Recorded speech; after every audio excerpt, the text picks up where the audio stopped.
Je m'appelle Ali Ojej, je suis avocat au barreau de Paris, je suis diplômé de Sciences Po, j'ai 36 ans, 18 ans de vie sur le continent africain où je suis né, 18 ans d'ancrage aussi à Paris où je travaille, et je suis candidat aux élections législatives 2022 sur la 10e circonscription des Français à l'étranger qui couvre la géographie de 49 pays, dont Madagascar.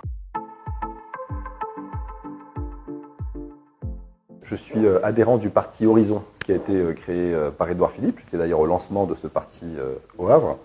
Et donc j'inscris tout à fait ma candidature en soutien de la majorité présidentielle. Mais je suis candidat à titre indépendant et je revendique une investiture populaire. Parce que je suis proche de ce territoire, proche des Français qui y vivent.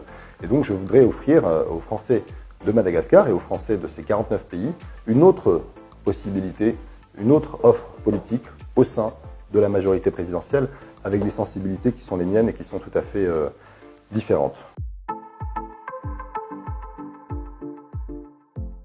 Proposer, vous avez raison, des lois, ça fait partie des prérogatives du député, qui peut aussi contrôler d'ailleurs l'action du gouvernement à travers les commissions, mais je souhaite aller beaucoup plus loin que ça. Et je leur demande de regarder les 5 années qui se sont écoulées. Qu'ont-ils eu comme résultat pour leur situation dans leur vie de tous les jours ? Beaucoup d'entre eux ont le sentiment d'être traités comme des citoyens de 2e ou de 3e catégorie quand ils se rendent devant les services publics, quand ils voient l'absence de soutien pour le pouvoir d'achat, quand ils voient les difficultés qu'ils ont en matière de santé, quand ici à Madagascar on les empêche pendant la période de Covid à la fois d'aller en France, et la France n'est pas si loin que ça puisque la Réunion est à 2 pas, et qui sont obligés donc de rester ici en étant français, quand on rend la vie difficile à leurs épouses ou à leurs époux quand ils ne sont pas de nationalité française. Et donc il y a beaucoup à faire sur ce sujet. Donc ça ne passe pas pour moi que par des propositions de loi, évidemment j'en ferai, mais je souhaite aussi porter des mesures fortes en les incarnant dans un territoire que je connais dans sa diversité et en mobilisant nos citoyens.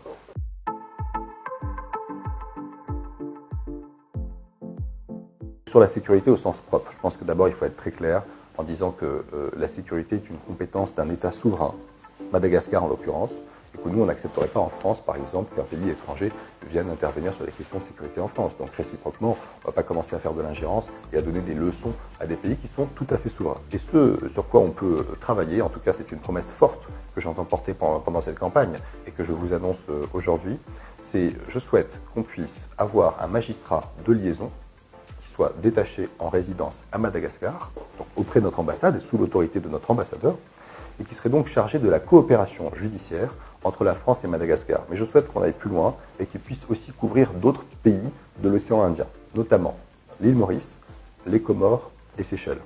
Et cette institution, qui est le magistrat de liaison, existe déjà. Nous l'avons par exemple à Washington, nous l'avons également à Dakar.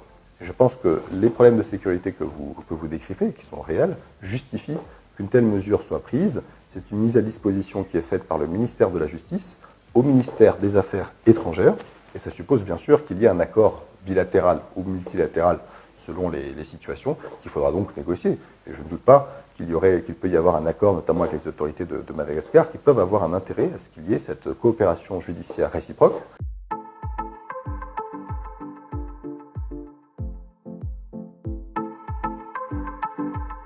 Je ne peux pas me résoudre à ce que la qualité de l'enseignement français se dégrade et qu'il y ait des parents d'élèves qui songent par exemple à désinscrire leurs enfants de nos lycées pour aller par exemple vers des lycées du système américain ou autre.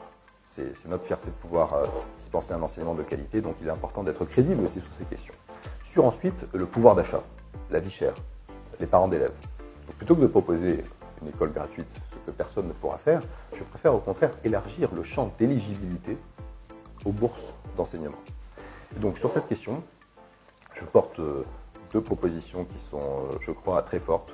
Aujourd'hui, par exemple, des parents d'élèves qui seraient de la classe moyenne et qui auraient économisé toute leur vie, qui se seraient par exemple acheté une maison dans la Drôme, qui aurait une valeur dépassant par exemple 300 000 €, bien on considérait, en calculant l'éligibilité, qu'ils seraient trop riches pour que les enfants puissent bénéficier d'une bourse.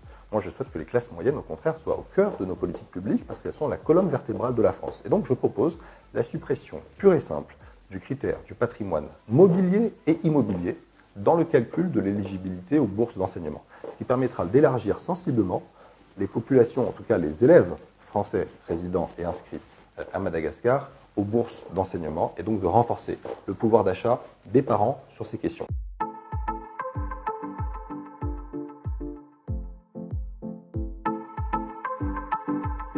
par exemple, les Français à l'étranger ou les Français à Madagascar, est-ce que vous les avez déjà vus ici bloquer des ronds-points ou porter des gilets jaunes ou manifester? Ils ne le font pas. Ils se sont par ailleurs habitués à ne rien attendre de leurs élus. Si vous regardez le taux de participation aux élections, notamment législatives, par exemple il y a 5 ans, il est à peu près de 20%.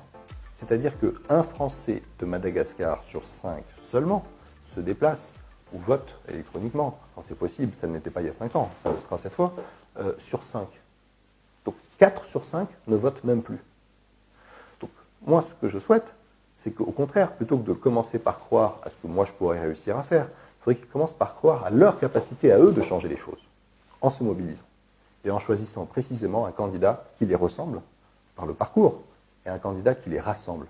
Donc moi je propose ce choix, je leur dis mobilisez-vous, croyez à votre capacité de changer les choses et vous me confierez alors un mandat politique qui sera très clair pour pouvoir à mon tour peser dans les équilibres budgétaires parce qu'il y a en ce moment en France, on ne se rend pas compte, la préparation d'un budget d'une économie de guerre qui sera votée donc par les parlementaires à la rentrée prochaine avec un front social annoncé très important, notamment en raison de la réforme des retraites qui se prépare. Donc si pendant 5 ans, les Français et l'étranger n'étaient pas prioritaires, ils le seront encore moins pendant les 5 prochaines années. C'est pour ça qu'il est très important de se mobiliser au plus tard pour un vote physique le 5 juin et de voter pour un renouveau, mais pour un renouveau qui leur soit cette fois-ci utile.